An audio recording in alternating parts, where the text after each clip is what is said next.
These spoofs are sure to spice up the space-time continuum. Who are you? I'm Doctor Who, are you looking at? Welcome to Watch Mojo UK, and today we're counting down our picks for the top 10 Doctor Who parodies. Before we begin, if you enjoy this video, please subscribe for more great content. For this list, we've gathered the funniest, cleverest, and most popular parodies centered on the BBC sci-fi stalwart, Doctor Who.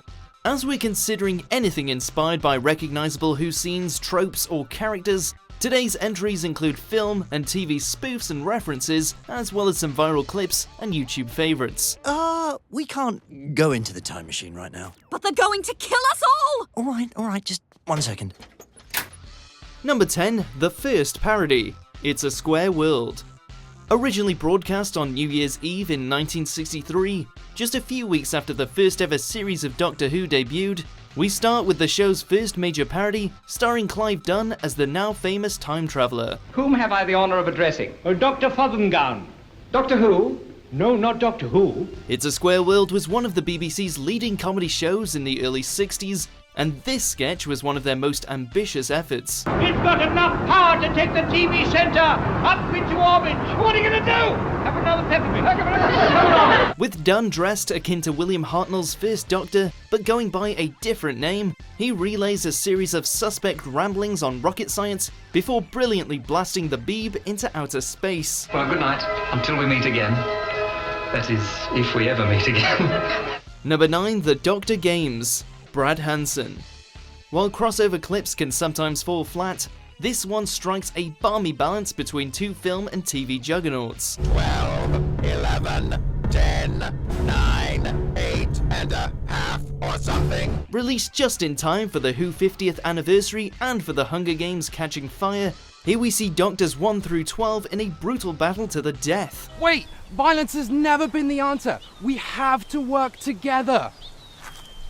Dibs on the laser gun. There's creative kills aplenty here, but we've a particular soft spot for 4's Jelly Baby slingshot and 5's freshly sharpened celery.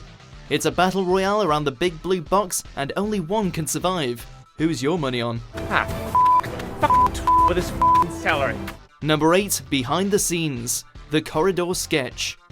A spoof set on the first day of filming for the series' first episode, Nicholas Briggs takes centre stage as a bewildered reporter trying to understand what all the fuss is about. But it's like nothing you've ever seen before. It's just like a British Dr. Kildare, only much more real. Playing on the show's reputation for chaotic scenes in corridors, Briggs interviews showrunners, cast members, set designers, and channel directors, but the premise gets more confusing with every conversation. I was in the BBC canteen one day when I was inspired. Not by this, but by the Quatermass spaceship. Today, Briggs is best known for voicing the Daleks, Cybermen, and some of the Doctor's other enemies, but this was where his Who journey first began. So Horace, how long do you think this new series will last? Oh, I'd give it about 26 years, 1 week and 6 days. Number 7, Facing Thatchos, The Lenny Henry Show. It seems to me that the TARDIS is elucidating involuntary stabilization. You mean? It's knackered. Released towards the end of the original series run, Lenny Henry gets his hands on Who Next for a playful poke at the show with a political twist at the end. Henry plays the Doctor in Tom Baker-esque attire as he and Perry Brown encounter England in the year 2010. There's only one thing to do now, but I can't quite remember what it is. Run up and down lots of corridors! That was the one! Unemployment is rife and the Cybermen walk the streets, but even the Doctor is a little alarmed when he meets their leader. She's a woman! Mrs. Davros! The most ruthless woman in the universe. Thatchos! Thatchos? A robot with a wig on, it's Margaret Thatcher as you've never seen her before. Number 6, The Web of Caves, Doctor Who Night. To a sketch centered on comedians Mark Gatiss and David Walliams, and one of the 3 skits featured during Doctor Who Night, a 1999 BBC Two celebration of all things Who. Can I help you? Yes, I'm bad. You're bad? Yes. What do you want me to do, bud? Here we see Walliams play a somewhat starstruck alien antagonist who's desperate to duel with the Doctor, but is struggling to think of an original approach. What for? Power! Power over what? The sea. Gatiss plays the famed Gallifreyan with glorious nonchalance, sidestepping every supposed threat that Walliams can muster. When's all this likely to happen? Soon, Time Lord. Well, when? Monday. You know it's a bank holiday. Of course, since this, both actors have appeared in the show for real. Number 5, the Eurostar, Dead Ringers. As lifelong Doctor Who fan, impressionist John Colshaw crammed quite a few references into the TV and radio series Dead Ringers. New Labour. That's weird. But nothing beats his Tom Baker. Channeling the Fourth Doctor's famously expressive elocutions, Colshaw features the character in a series of hidden camera gags, including a cringy attempt at speed dating. Would you like to travel with me? What about New Zealand? Well, I'd much rather visit Skaro, home planet of the Daleks. His timey-wimey trip on the Eurostar is today's pick, however, thanks to the sheer confusion the stunt causes. You've been telling these people that you're the train guard, but you are really the master. Number 4, Super Café, Who's a Hero? How it should have ended. You know, being a Time Lord and all, you'd think I'd maybe have timed that a little better. The folks at How It Should Have Ended have tackled Who on various occasions, but this DC crossover is the best of the bunch. The short sees Matt Smith's Doctor kill some time with Batman and Superman by discussing his character's hero credentials. Ah yes, Krypton. Sorry about that. Fixed point in time. I couldn't interfere. Very difficult to explain. Convenient. Sporting a well-rounded English accent and an acute awareness of his own stereotypes, this Doctor skirts seriously close to the real thing, despite Batman's intense emotional pressure. You abandoned them in America. Is he always like this? Baby! Number 3, the Silurian Extras, French and Saunders. To another late 80s sketch, this time with Dawn French and Jennifer Saunders playing Silurian guards at the Doctor's trial. Knock knock, who's there? Doctor? Doctor Who? Dr. Kildare! Only, they're not very good at it.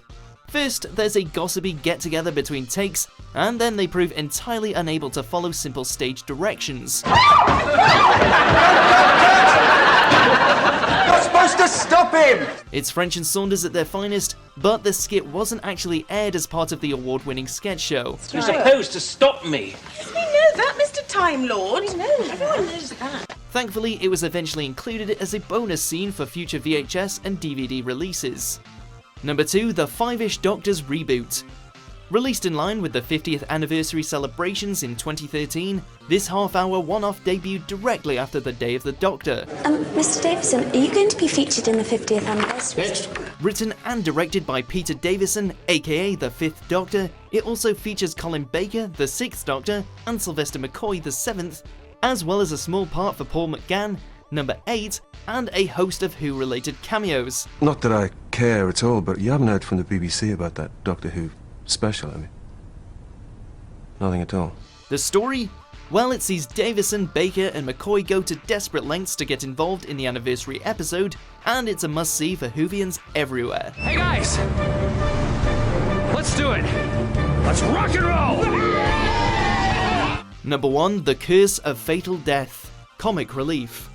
A classic spoof and still the best, The Curse of Fatal Death was originally released as a 4-part series of shorts in aid of comic relief. Planet of the Bottom Burbers. So what happened to them? They discovered fire. However, the story proved popular enough to warrant its own VHS release, earning an unconventional spot in Who history. Rowan Atkinson's Doctor plays most screen time, alongside Julia Sawalha, before a series of regenerations results in Richard E. Grant, Jim Broadbent, and Hugh Grant appearing as temporary TARDIS keepers. Oh dear, now look at that. I've gone and used up 3 whole bodies in just under a minute, all because I forgot to unplug first. That really was terribly silly of me. Then there's Joanna Lumley for an ab-fab finish. It's weird, it's wonderful, and it's our winner. Tell me, why do they call you the Master? I'll explain later.